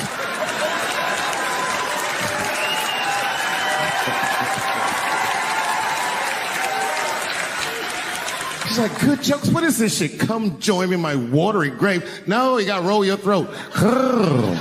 Join me in my watery grave.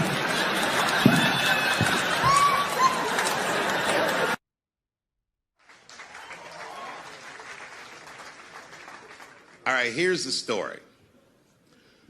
I started doing stand-up comedy when I was 14. I'll never forget the first time I was on stage. The guy that introduced me was a guy named J.T. Newton. I'm 47. I can close my eyes and remember the introduction like it was yesterday. It went like this. Ladies and gentlemen, this next young man coming to the stage is starting his comedy career tonight. Who knows? We may be witnessing the birth of a star. Please welcome Dave Chappelle.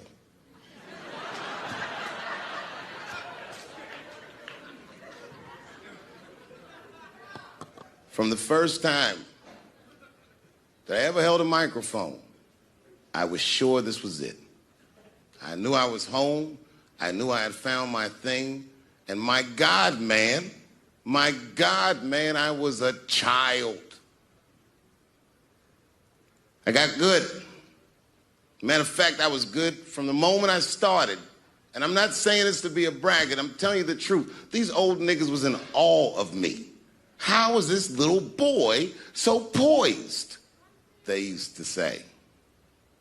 I was. I mean, you know, I got better, but it started out good. About a year into it, when I was 15 years old, I had written a joke during the AIDS epidemic about having a Goodyear condom. Something, I don't even remember the joke. Something about an industrial strength condom by Goodyear. I just remember all the comedians really liked that joke. And there was an older comedian. And he came to me one night after the show, after he saw the joke, and he said, listen, I got an audition at another comedy club, and I was wondering, do you mind if I do that joke? I just want to borrow it. Now, I'm a kid. I don't know any better. I'm like, borrow it? Well, I guess, sure, if it'll help your career. I let him do the joke. And then weeks later, I was waiting to go on in a comedy club, and he went on before me, and he did the joke. And after the show, I pulled him aside, and I said, hey, man, I don't mind you borrowing my jokes, but you got to give them back. He said, oh, I forgot to ask you. He goes, let me buy that joke from you for $50. And I said, man, I'd do it, but I'm just starting out. I need all the material I can get. The idea being that the more material I can accumulate, the faster I'll be able to make money for my work. I said, I can't do it. I want my joke back. I'll never forget this. Remember, I was a 15-year-old child. This guy was a grown-ass man. He stood up over me so I could see how big he was. And he said to me, really? I can just take it. And he did. I got scared because I was a child. But I never forgot that. I never forgot that. I was 15 years old. I'm 47 now. I think about this guy all the time. When I look at my own kids and I see how young and innocent they are, I can't believe someone did that to me. And I don't think about it every day because that was the worst thing that happened to me. I think about it every day because that was the first time that someone ever did that to me. But in my career, it has happened many, many times since, where someone would intimidate me or scare me and take something that I believe was mine. I'll tell you another story. Now I'm 18 years old. I'm living in New York City, and I just finished my first road tour, which was a very difficult tour. I'll spare you the details. Now I'm back in New York, but my rent is paid, thank God. And I have $60 to my name, and a woman that I had met in Pittsburgh, a bad Dominican bitch,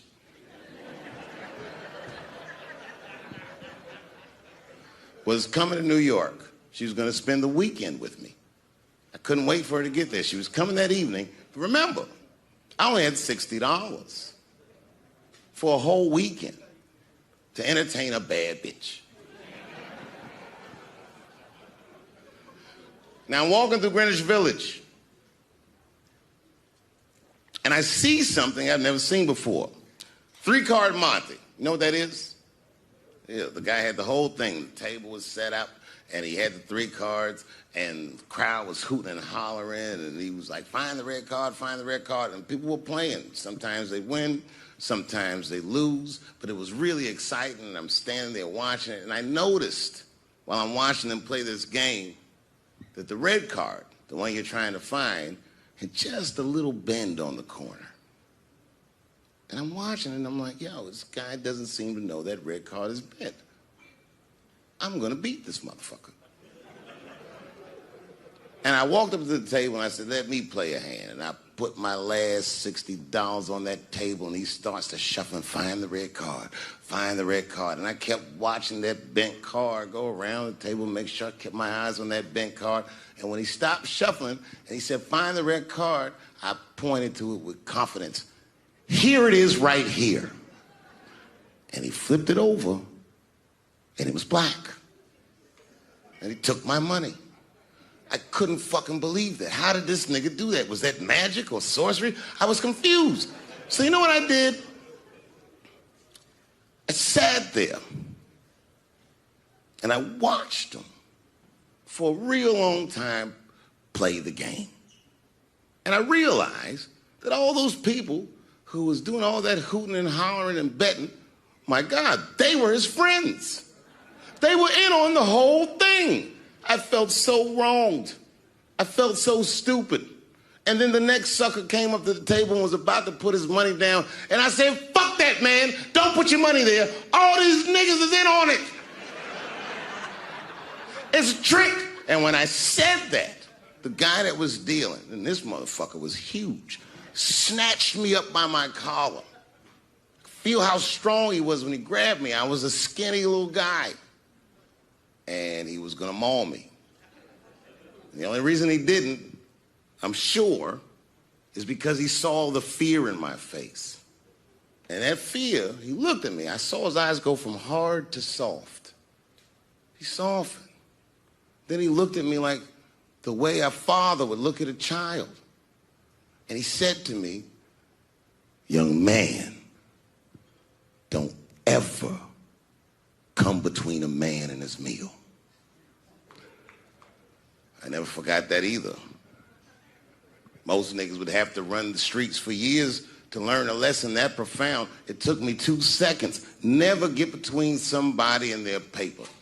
Taking a man's livelihood away from him is akin to killing him.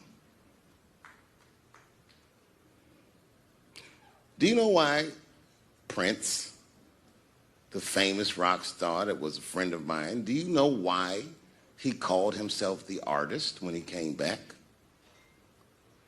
He calls himself the artist because that's what they call us in our contracts. Oh, these contracts are crazy. You should hear the terminology they say in these contracts. To use your name and likeness in perpetuity throughout the universe. Who the fuck could possibly know what that means? Nobody does. It's so complicated, in fact, that when you're a kid like me, you have to hire somebody to tell you what that means. And you sit down at a table and you do the contract game. And that's how I got with Comedy Central. I signed the contract. But I signed the contract the way that a 28-year-old expectant father that was broke signs a contract. I was desperate. I needed a way out, and it wasn't good money, and it wasn't good circumstances, but what else am I going to do, I said. And all these white people sitting at that table told me, trust us, Dave, it's a good contract. And I looked around the table, and they all seemed to agree it was a good contract. But what if it was like that game of three-card Monte? What if they were all friends and I didn't know it? And the bag of money was Iceberg's money in the first place. What was I talking about? What was I trying to tell you? Last week, 2 weeks ago, whenever it was, I call Lauren Michaels and I tell him, okay, I'll do it. I'll do Saturday Night Live on election night.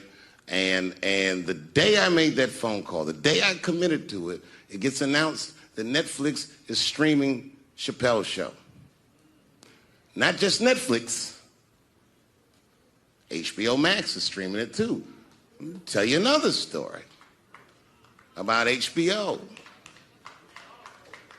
No, hear me out.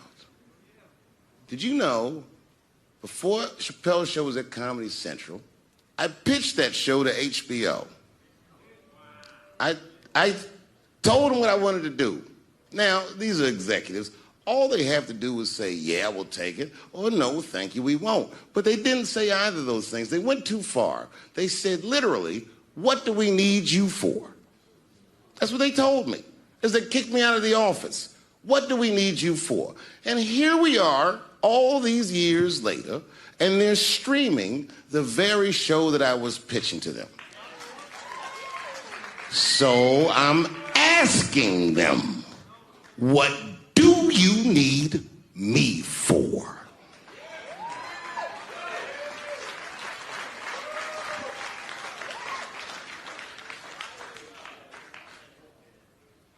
People think I made a lot of money for Chappelle's show. When I left that show, I never got paid. They didn't have to pay me because I signed the contract. But is that right? I found out that these people were streaming my work, and they never had to ask me, or they never had to tell me. Perfectly legal because I signed the contract. But is that right? I didn't think so either. That's why I like working for Netflix.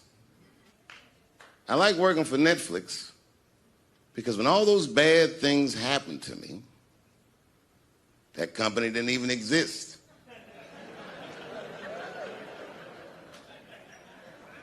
And when I found out they were streaming Chappelle's show, I was furious. How could they not know? So you know what I did? I called them and I told them that this makes me feel bad. And do you want to know what they did? They agreed that they would take it off their platform just so I could feel better. That's why I fuck with Netflix. Because they paid me my money, they do what they say they're gonna do, and they went above and beyond what you could expect from a businessman. They did something just because they thought that I might think that they were wrong. And I do. I think if you are fucking streaming that show, you're fencing stolen goods. They stole that from me. They just took it. And I'm not up here trying to tell you guys that I believe that Comedy Central gave me a raw deal just because I'm black. I believe that they gave me a raw deal because this fucking industry is a monster. It's the same monster that these Me Too bitches was trying to tell you about. But they hate the monster for how it fucks. And I hate that monster for how it eats. But my God, man, it's the same monster. When I quit the show, all my friends would say, well, fuck them, Dave. Why don't you just do Chappelle's show at another network? Yeah. And why doesn't a slave run from one plantation to another plantation? Because the master over there might be nicer. My God, man, I was trapped. You know what? Tell you the truth. I've even thought about coming back and doing another Chappelle show. Well, but if I do, I can't call it Chappelle Show because my name and likeness is being used by them in perpetuity throughout the universe. It's in the contract.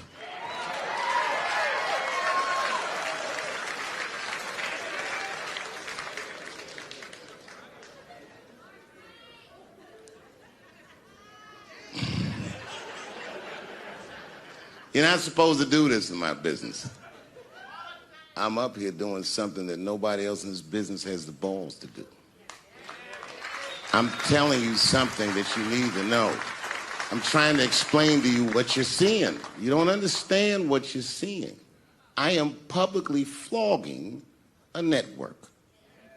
And I know that this network niggas, they watching me and they saying, why are you doing this so publicly? Doesn't feel good to be flogged publicly.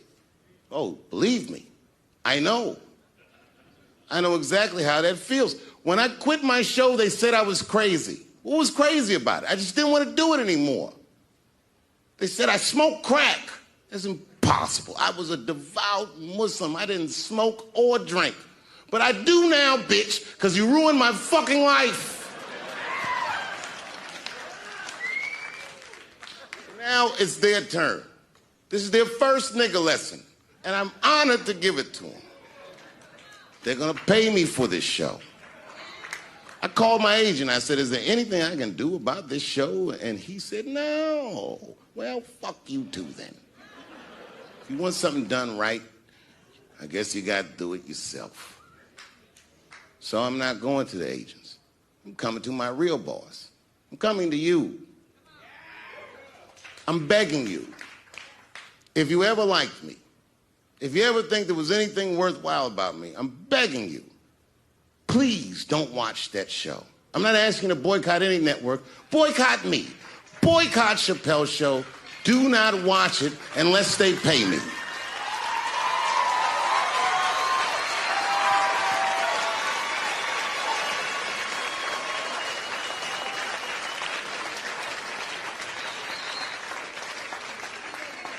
If you're a shareholder at Viacom, then I'm talking to you. Because all that shit that they do to us, well, they do everything for their shareholders. That's what they told me. So if you're a shareholder in that company, tell them it's wrong. And if you don't believe that it's wrong, then fuck you too. You should know what's in the hot dogs you eat.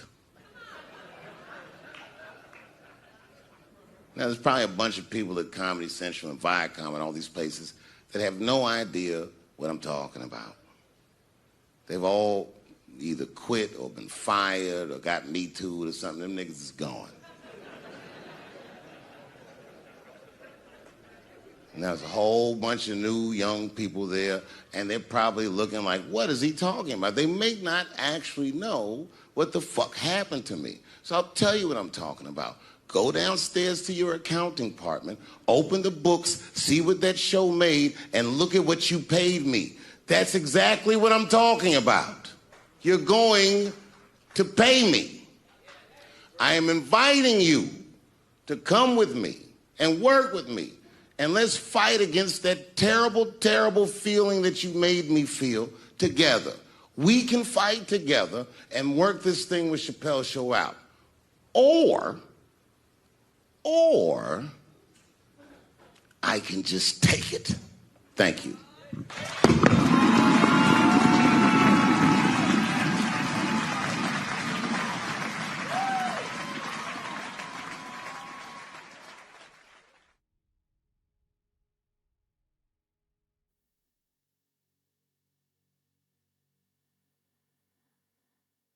third-generation Washingtonian.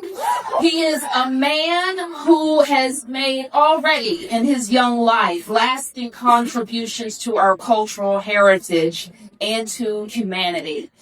Dave loves Washington, D.C., and we love him right back. He graduated from Duke in 1991 and never stopped coming back. From shouts out to DC Public Schools at this year's Emmy Awards, to supporting DC statehood, to attending the unveiling of an iconic mural on the Binge Chili Bowl. What we love most about Dave is that he is a fervent defender of disenfranchised communities around the world. He's a husband, a father, and he is committed to doing things his way, the Dave Chappelle way, the brash, clever, in-your-face way, and always speaking up for Washington, D.C. Chappelle has long advocated for DC Public Schools, and we were so proud that he helped DC Public Schools trend at the Emmy Awards all across the world. He told people what we already know. Our commitment to public education is unmatched, and our children's talent is even greater. We say to the world that it's obviously DC Public Schools when we're talking about standing up and speaking up for success. Let me just say a bit about the honor I'm about to bestow. The key to the city is the highest honor an individual can receive from our nation's capital. And I am very stingy with them, I gotta tell you. To keep the honor special, it is rarely given. It symbolizes the freedom of the recipient to enter and leave the city at will as a trusted friend to DC residents. And as mayor of Washington, D.C., it is my privilege to present a key to the city to a DC Public Schools alum, an Emmy Award winner, in recognition of his outstanding comedic craft, artistic merit, promotion of DC values, and overall perseverance. Ladies and gentlemen, Dave Chappelle.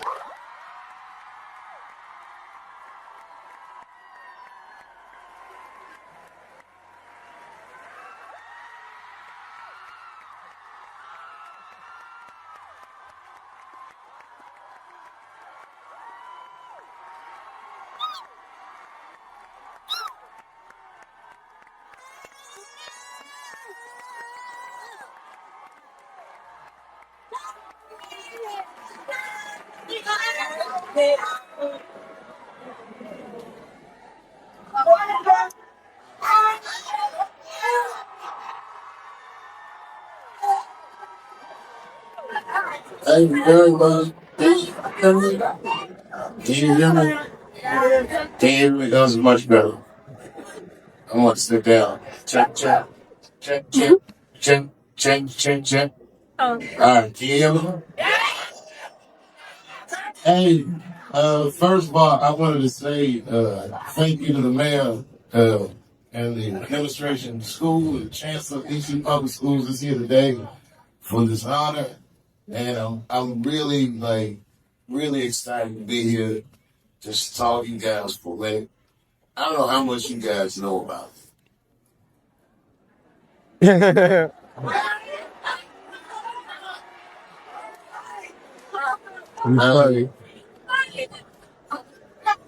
I came to Ellington school year 87, 88. Like a lot of you guys, I had to audition to get in. It's a story I tell because my audition was terrible. I didn't prepare. And I did my audition. The making big great question in the theater department, they asked me was,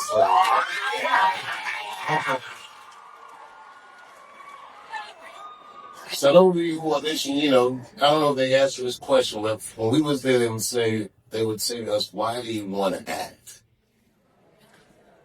And I remember I said to the theater department teachers, I said, I don't want to act. They said, then why are you here? And I said, well, I want to be a comedian, and somebody told me that to be a comedian, I should know how to act. And I guess the teachers liked that. They knew that I was trying to make myself better. So when I look at you guys, you know, I really do see myself. And there was another thing they used to do in our first year where they would tell us, they'd say, look to the right of you and look to the left. And they would talk about all the people that would really make it. And not everybody did.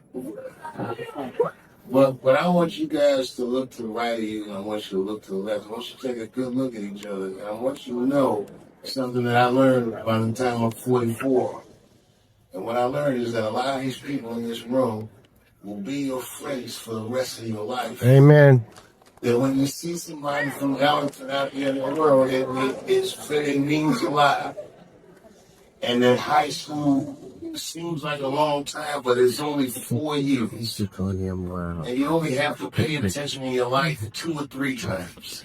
Listen, 2 or 3 times. I tell my kids this all the time. I got kids your age. I tell them, yo, you don't have to be awake all the time, but for like the 3 or 4 times in your life, just pay attention. And I tell my son, I said, look around this beautiful house. I said, everything in this house we're enjoying is based off of decisions I made when I was younger than you. Right now, you guys are making your future. And this is a very important time in your life. And you guys got to be kind to each other, and you guys got to help each other get through this time so you'll be successful. And success is not just money or monetary success or stature, but success is your character. Like, you have an opportunity to make yourself into a very unique individual because you're a trained artist in whatever your discipline is. A lot of times, high school is like, it's a mean social hierarchy for most people. And I hear people talk about the schools they went to and the football teams and all. We didn't have any of that stuff. But what we had was so much more unique and so much more different than any high school experience I've ever heard of. And when I walk in this building today, I mean, it's clear to me that you guys I hope you never take this for granted. Like, $170 million is a lot of money. And that's what they spent on you guys, on your future. And the money symbolizes a very rare opportunity to cultivate talent that God gave you. And I hope that you take advantage of it. If you don't, but if you do, and I also take that as, I never went to college. That I did my entire professional career based off the education that I received here at Duke Ellington. And I must tell you that I was wildly prepared. And when we went to school from 8:30 to 5, I'm not gonna lie to you, I hated school. I didn't understand what was happening, but years later when I had my own television show and I was working 16-hour days, it felt easy to me. Because I had school days longer than that. And at least on a television show, I was the boss. Here, I just had to do what everybody told. I used to mop this stage. Well, not this stage, the stem stage. I used to mop the stage that was here, and I used to watch the seniors dance and all that stuff. When it was quiet, I didn't do any better. And we all pushed each other in a real friendly and loving way. And even today, friends of mine are going today. And I also want to take a quick moment to just remind you guys that being a school teacher is a thankless job. Kids are, they just take things for granted when they're there. When I got older and I realized how hard the teaching at this school worked on our behalf to keep us safe and to teach us what they know, I hope that you just take a moment at some point in your life to thank them. Because we spent so many hours at this school, they're almost like surrogate parents to us. And they're very influential people in my life. And I didn't realize that, of course, until years later. And when I see them, it makes me feel safe again and happy again and just remember so many good things that they all did for me. And that Peggy did for us.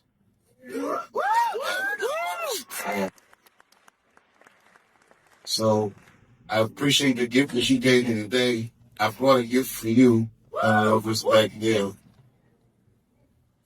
This is my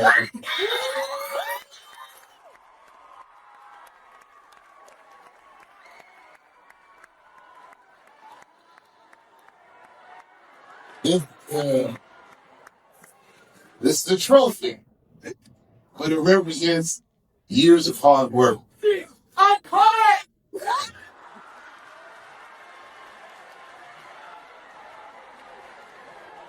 Well, in the course of a career, you go through so many things. You learn on the job, you embarrass yourself, you fall down, and get up, and try harder. Quit my show, people say I'd never work again. I gotta, I tried harder. I still do my heart almost every day. I still think about my heart every day. And I want you guys to have this just so you know that even though the odds are wildly against this can happen to you. You guys just so this is the represented. And every once in a while, let's take a look at it and just know that I started earning this at this school. Yeah, man. And it's yours now, man. I love you guys. I support you guys. Bless you guys. Thank you to my teachers. Thank you, Helen. Thank you.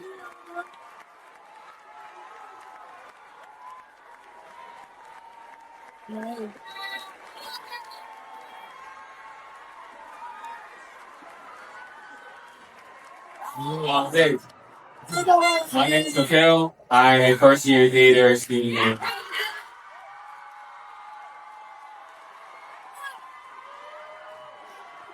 And on behalf of all of the Duke School of the Arts, we want to thank you for the path that you set, for the trail that you blazed for us to follow. 1, 2, 3, 4, 5, 6, 7, 8. 4, 5, 6, 7. 1, 2, 3, 5, 7, 8. 1, 2, 4, 6, 7, 8. 1, 2, 3, 5, 6, 7, 8. 1, 2, 3, 4. 1, 2, 3, 4. 1, 2, 3, 5, 6, 3, 4. 1, 2. What? Keep on. You need to go. Go to your corners. 5, 6, 5, 6. Reverse and reverse. 2, 4, 5, 6, 7.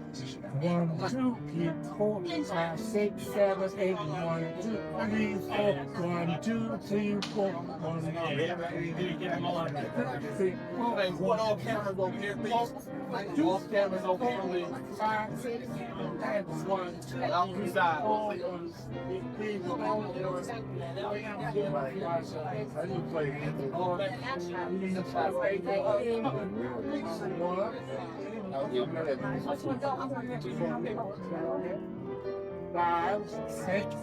Five, six, 7, 8, and 1, 2.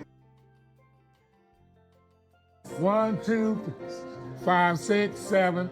1, 2, 4, 5, 6, 8, 2. 1, 2. 1, 2. 1, 3, 5, 6, 7. 1, 3, 5, 6, 7, 8. Thank you very much. Oh, you done time? Yeah. I'm seeing my brother. How you doing? Good to see you. Good to be seen. Yeah, it's good. Thank you. Thank you. Thank you. Thank you.